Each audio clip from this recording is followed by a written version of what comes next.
Spadi, mesdames, messieurs, merci de nous rejoindre pour cette édition en français de la télévision nationale Lao. Commençons tout de suite par clôture de la 7e session plénière du comité exécutif au comité central du parti après le 11e congrès national. Cette 7e session plénière s'est tenue du 23 au 26 octobre 2023 au bureau du comité central du parti sous la présidence de M. Tonglong Sisulit, secrétaire général du comité central du Parti populaire révolutionnaire Lao.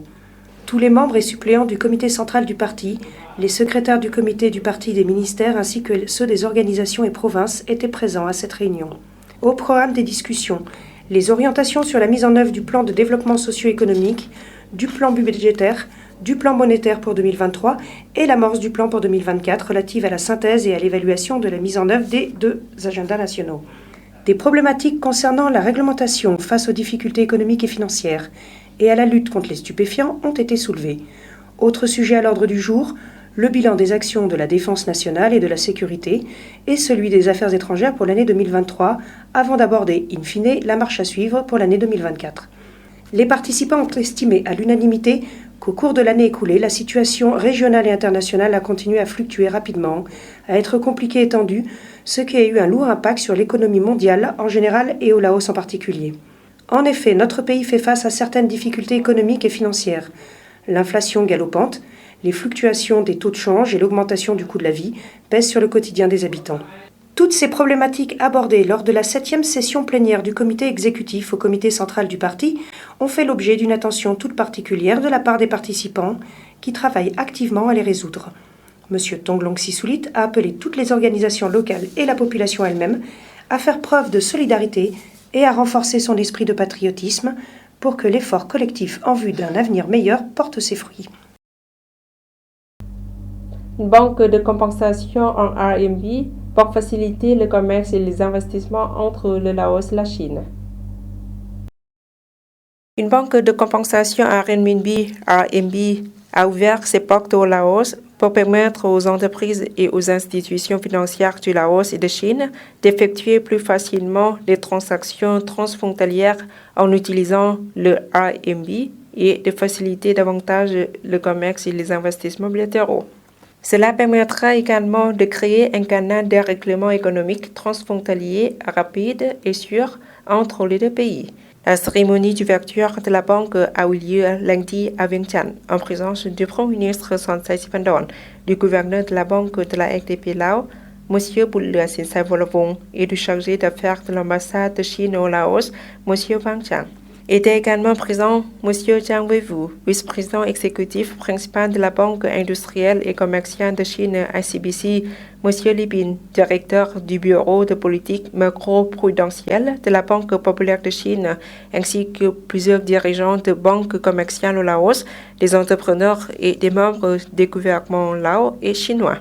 La création de la banque de compensation du RMB au Laos est une étape importante dans la coopération financière sino-laotienne et constituera un moyen supplémentaire pour faciliter les transactions financières entre les commerçants des deux pays. L'enjeu est également d'améliorer la circulation des capitaux en rendant les interactions entre les personnels des banques plus efficaces.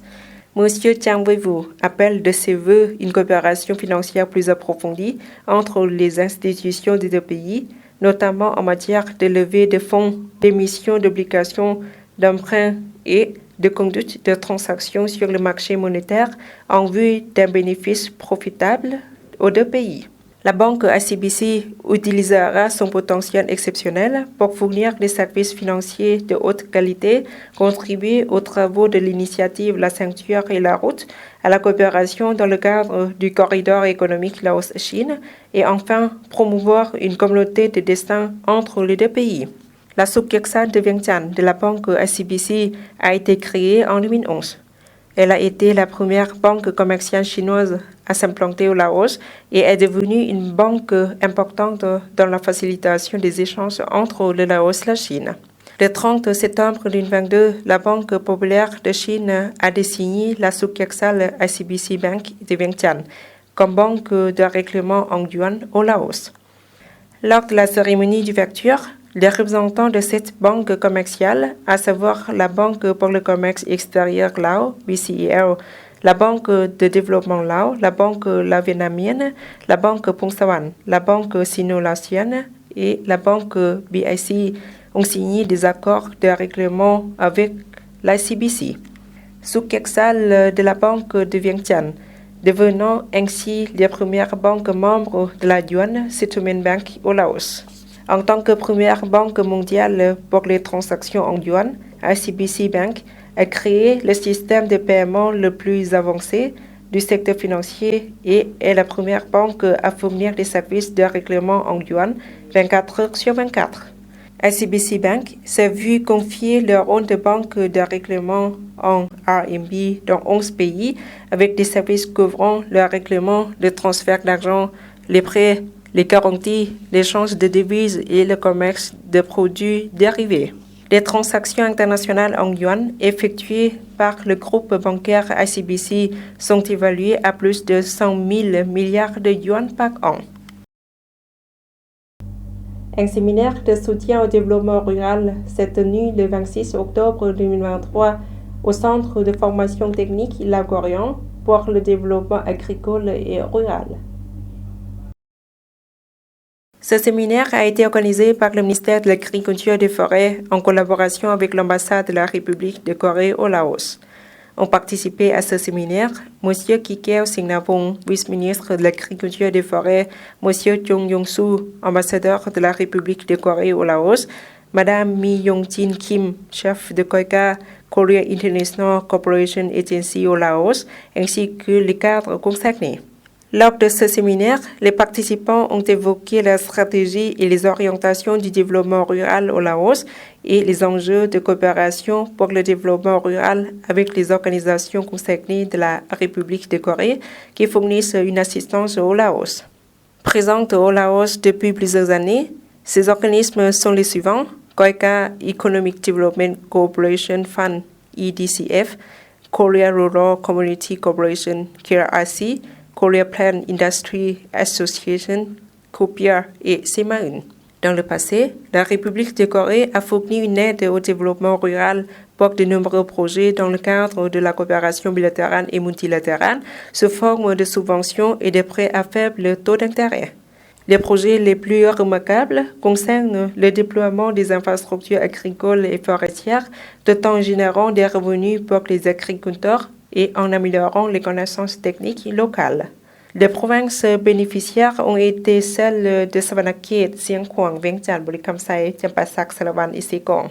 Cette dernière réunion a permis aux participants de s'accorder sur la mise en œuvre du projet afin de délivrer aux représentants des populations rurales une meilleure compréhension de la stratégie politique dans le domaine agricole à laquelle la République de Corée apporte son soutien.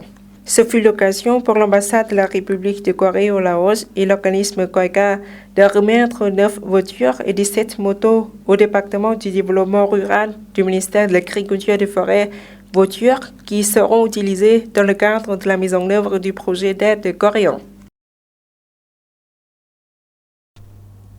La Telecom Public Company Limited et la faculté d'ingénierie de l'Institut de technologie du roi Mongkut Ratchabang de Thaïlande coopèrent dans le développement du personnel. Un mémorandum de compréhension sur la coopération technique pour le développement du personnel a été signé conjointement le 27 octobre 2023 au siège social de la Telecom par M. Suphon Chantavisai, vice-ministre des Technologies et des Communications, président de la Telecom, et M.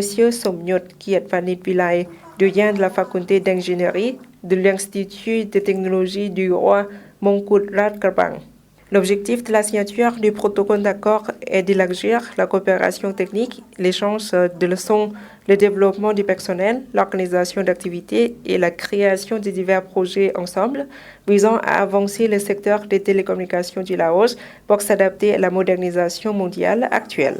Selon les termes de l'accord, l'Institut thaïlandais soutiendra l'entreprise La Telecom dans les domaines des technologies de communication ITC, de renforcement des compétences du personnel et dans la recherche et l'innovation.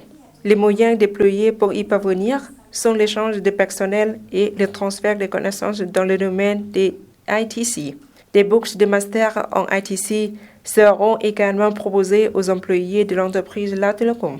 Monsieur Alunadeh Pantit, directeur général adjoint de Lao Telecom, a déclaré à cette occasion que la situation actuelle du monde ainsi que la société dans son ensemble évoluait et se développait rapidement.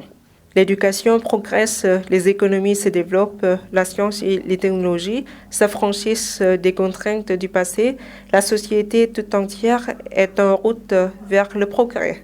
Par conséquent, la coopération et la coordination avec la création de partenariats communs est très importante et constitue la base de l'échange de connaissances, d'expériences et d'informations pour un meilleur développement de toute la société. Les personnels du département des médias du ministère de l'Information, de la Culture et du Tourisme, ainsi que les journalistes se sont déplacés dans la ville de Luang Prabang, en province éponyme, où ils ont visité l'école Civilai pour inspecter la mise en œuvre d'un projet de nutrition. L'école maternelle et primaire Civilai de la ville de Luang Prabang se concentre sur le développement des enfants ainsi que sur la mise en œuvre des principes de nutrition. D'après les informations fournies par Mme Ratsami Sayawong, directrice de l'établissement, des approvisionnements déjeuner et collation ont été proposés aux élèves conformément aux directives nutritionnelles fournies. Il s'agit d'aliments à base de légumes, de viande, d'œufs ainsi que des fruits, du lait et des féculents.